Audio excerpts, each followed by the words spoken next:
জুলাই অভ্যুত্থান, গণহত্যা এবং গত 15 বছরে স্বৈরাচারের অভিযোগে আওয়ামী লীগকে নিষিদ্ধ করার দাবি উঠলেও নতুন পাঠ্য বইয়ে দলটিকে বাংলাদেশের বৃহত্তম রাজনৈতিক দল হিসেবে উল্লেখ করা হয়েছে। এর চেয়েও ভয়াবহ কথা হচ্ছে, বাংলাদেশের ইতিহাসের সবচেয়ে রক্তক্ষয়ী বিপ্লব 2024-এর কোনো তথ্যও সংযুক্ত করা হয়নি বইটিতে। একই সঙ্গে বিএনপিকে আক্রমণ করে বলা হচ্ছে, দলটি সামরিক শাসনামলে প্রতিষ্ঠিত হয়েছিল।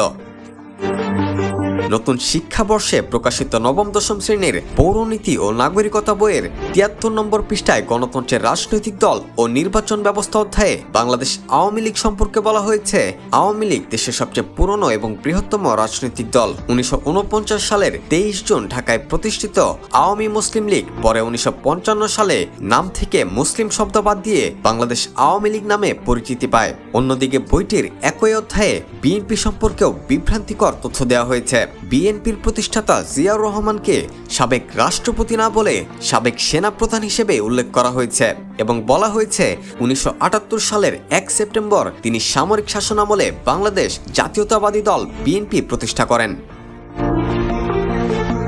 আওয়ামী লীগকে নিয়ে 24-এর গণ অভ্যুত্থানের কোনো তথ্য না এনে উল্টো বড় দল হিসেবে স্বীকৃতি দেয় ক্ষোভ প্রকাশ করেছেন বিএনপি, জামাতে ইসলামী এবং বিভিন্ন রাজনৈতিক দল সহ সংশ্লিষ্ট শিক্ষার্থী এবং অভিভাবক সহ বিভিন্ন ব্যক্তি। তাদের দাবি, 5% ভোট পেয়ে যারা ক্ষমতায় আসে তারা বড় দল হয় কিভাবে? দল যদি বৃহৎ হয় তাহলে দলের প্রধান কেন দেশ ছেড়ে ভারতে পালালো? বিশ্লেষকরা বলছেন, কয়েক মাস আগে যে দলটি হাজার হাজার মানুষকে নৃশংসভাবে হত্যা করেছে, হাজার হাজার ছাত্র জনতা এখনো হাসপাতালের বেডে কাতরাচ্ছে, আহতরা শরীরের বিভিন্ন অঙ্গ প্রত্যঙ্গ হারিয়ে জীবনের স্বপ্ন বিলীন করেছেন, গণ অভ্যুত্থানের এসব স্মৃতি মুছে না যেতেই স্বৈরাচারী দলটিকে নিয়ে পাঠ্য বইয়ে এ ধরনের তথ্য উপস্থাপন ভিন্ন কিছুর ইঙ্গিত বহন করে।